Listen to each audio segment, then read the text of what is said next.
C'est l'heure de passer à la petite histoire et cette semaine, c'est celle de quelqu'un qui aime autant le lapin à la moutarde de son papa que la sole à la diépoise de sa maman. C'est vous, Ambroise Voreux. Moi, je vous demande de choisir. Oh, c'est dur. Non, bon, quel est en tout cas le plat que vos parents affectionnent? Vraiment, celui où vous les faites craquer. Ah, chez moi, le plat que Ouais. je réalise. Je crois que ce qu'ils préfèrent le plus, c'est quand je me mets à cuisiner, mais un peu hors restauration, hors contexte. Ouais. Et qu'on est à la maison, on fait un beau légume farci, on fait une belle viande grillée. Ça, je crois que ça leur fait trop Vous plaisir. gagnez des points auprès des Ouais, parents. ça marche bien. Ambroise Voreux, vous êtes donc chef cuisinier, 26 ans, normand d'origine. Alors nos téléspectateurs vous connaissent peut-être s'ils regardent M6 au lieu de TV Tour, puisque vous avez participé au concours de cuisine qui s'appelle Top Chef. Alors vraiment, on en parlait sur le plateau. On a plein de questions. Quand on a un candidat Top Chef, là vous étiez au taquet tous les deux. Les coulisses. Avec vous, on va prendre la direction de Bréhémont, puisque c'est là votre point d'ancrage. On est à la cabane à Matelot, le restaurant dont vous êtes le copropriétaire. Vous régalez les gens avec des poissons de Loire parce que finalement, c'est un peu comme ça que tout commence à la cabane à Matelot. Il y a quelques années, vous avez 19-20 ans et vous avez envie de faire un stage de pêche. Racontez-nous. Ouais, c'est ça, c'est l'histoire qui est complètement folle. En fait, j'ai dû faire dans ma formation un stage chez un producteur. Étant passionné de pêche, j'avais choisi un pêcheur. Ouais. Et Romain s'était installé il y a déjà 2 ans sur les bords de Loire. Donc à Donc Bréhémont. pêcheur professionnel, ouais. Voilà, donc déjà, il fallait quand même le faire, de C'est s'installer. À l'époque, il avait, je crois, 26 ans, 25. Et donc moi, je le rejoins sur les bateaux à faire le matelot, quoi, à démêler les filets, sortir les poissons de l'eau, enfin, des trucs tout bêtes. Ça devait s'arrêter finalement. Et ouais, finalement, ça a continué parce comment dire, il y a une relation qui s'est créée entre nous, amicale, où on a commencé à se dire que ça pourrait être chouette de transformer sa pêche directement sur le lieu où elle était pêchée, en fait. Ouais. Et de là, on a commencé à faire un peu de street food.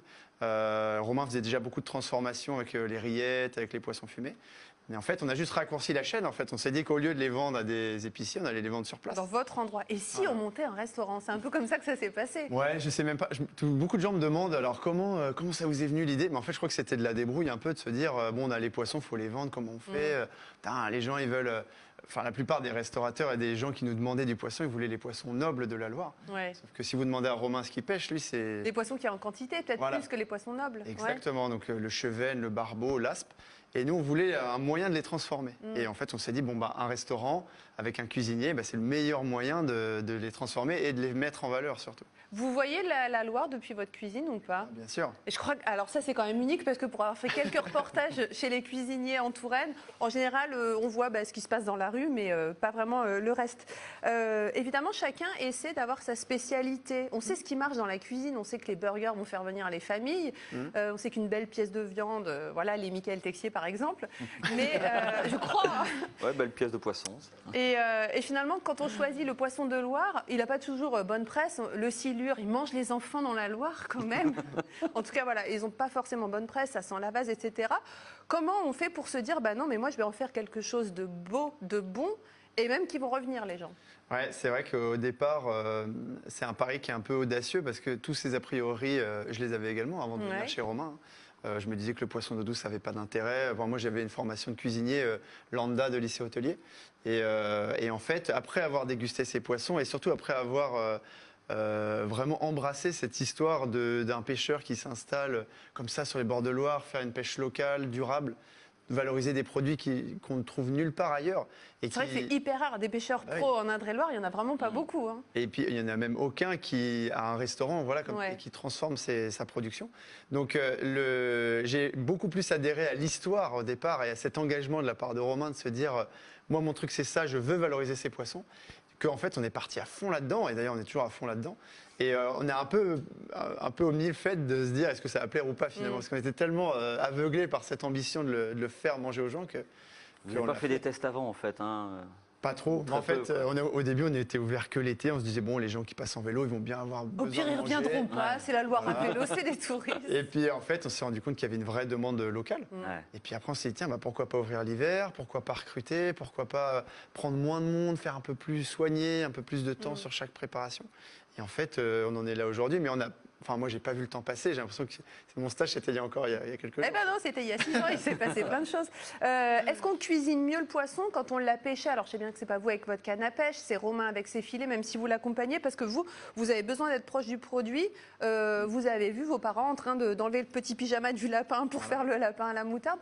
La proximité avec le produit, c'est important en tout cas. C'est essentiel. Et même en étant non cuisinier, on devrait tous l'avoir, cette proximité-là, puisqu'on est tous consommateurs Enfin, à moins d'être vegan, végétarien, ou même d'ailleurs en étant végétarien. Oui, on peut aller dans les jardins. Hein. Voilà, exactement. Donc je trouve que c'est une sorte d'éducation qui pour moi est primordiale. Et en tant que cuisinier, de voir la matière première dans son milieu naturel, bon déjà c'est une passion. Voilà, c'est déjà ça me plaît beaucoup parce que je suis amoureux de ça, je trouve ça magnifique. Mais en plus de ça, pour le travailler, quand vous comprenez que la carpe elle vit dans ce milieu, elle mange ça, elle se déplace à cette période, elle se reproduit à celle-ci. Vous ne travaillez pas les choses de la même manière. Alors que quand vous avez un colis plein de glace qui arrive avec un poisson, bon, c'est quand même, il y a moins de charme. Ouais, c'est pas la même chose. Alors bien sûr, je disais tout à l'heure, vous avez participé à Top Chef et nous, on a plein de questions par rapport à tout ça, la pression. Alors déjà, visibilité ou pas? Apparemment, vous êtes tous copains après Top Chef. Ah oui, ouais. Oui. Là-dessus, il y a eu vraiment une camaraderie qui s'est faite entre nous qui est vraiment géniale. Et puis, le Covid a fait que on s'est retrouvés tous dans un hôtel confiné, sans pouvoir sortir. Oh, la chance! Plusieurs mois. Disons que très vite, ça a été très, comment dire, bon, on est des cuisinières, donc tout le monde a bien mangé, bien bu pendant des semaines. Voilà, c'était très sympa. Et alors justement, est-ce qu'une fois qu'on a participé, parce que c'est une grande marmite, hein, Top Chef finalement, il y a beaucoup quand même de pression, ils vous épuisent, ils vous font travailler jusqu'à ce que mort s'en suive presque. Est-ce que finalement, après, une fois que tout ça est terminé, une fois que vous rouvrez votre restaurant, est-ce que votre cuisine, elle change? Parce qu'il y a la bonne idée du candidat de telle région, parce qu'il y a le chef un tel qui vous a dit mais non, moins de sel, plus de... Ça change ou pas? Oui, je pense que ça change beaucoup parce que c'est des gens avec qui on sera jamais confronté dans sa vie de cuisinier normal. J'aurais jamais pu croiser Paul Perret dans la rue et discuter cuisine avec lui. Je veux dire, bon, c'est surréaliste comme scène. Donc forcément, tous ces conseils-là, ça a duré quand même un mois et demi pour moi. Il y a eu beaucoup de phases comme ça de partage en fait entre cuisiniers, que ce soit entre les coachs, entre les autres candidats. Et moi, ça a énormément influencé ma vision de la cuisine et puis sûrement ma cuisine également, parce que chacun avait des idées tellement différentes et des univers aussi tellement différents que forcément ça joue. Ça veut dire forcément qu'il y a quelqu'un qui vous a dit bonjour Ambroise Voreux, vous allez quitter la cabane à matelot et vous allez devenir mon seconde cuisine. Je sais pas, je pense à un resto peut-être à Paris ou. Ah oui. Est-ce qu'on vient vous recruter? Ah oui, c'est arrivé des dizaines et des dizaines de fois. Vous avez renoncé? Non, oui, parce que c'est pas. Déjà, ça m'intéresse pas d'aller à Paris parce que bon, je vois pas ce que j'y ferais. Il y aurait pas. Il y aurait pas la Loire. Il y aurait pas la Loire, les poissons, Romain, ce contact qu'on a permanent avec la nature qui est pour moi essentiel. Mais puis surtout que c'est tellement une belle histoire qu'on vit là-bas et moi qui me correspond vraiment pleinement. Ça va être dur de partir alors un jour quand il y a tous ces ingrédients, la Loire à côté, le garde-manger, c'est votre frigo la Loire. Oui. Et comment vous allez faire pour qu'un jour quelqu'un qui veut vous débaucher, il va falloir qu'il sorte les arguments. Ah ouais, mais je crois que c'est mal parti pour me débaucher. Hein. Vraiment, je suis accroché à mon rocher sur la Loire. Je compte pas en partir de sitôt. Mais voilà, après ça fait toujours du bien à l'ego, ça fait du bien à sa motivation aussi. On se dit bon, on veut nous voir travailler à droite à gauche, donc c'est génial. Mais il ne faut pas perdre de vue aussi que c'est une émission qui est sur une année. L'année prochaine, il y en a 15 autres qui arrivent. Voilà, peut-être que là, dans l'effervescence, je me dirais ah ouais, génial, je vais travailler ici, à droite, à gauche. Et je suis sûr que je m'en mordrai les doigts au bout d'un an ou deux. Je me dirais mais putain, mais t'as quitté quelque chose qui te correspondait vraiment, quoi. Bon, et puis nous, en plus, ça nous permet de faire des reportages en bord de Loire. On aime plutôt ça. Donc, on veut bien que vous restiez encore un petit peu.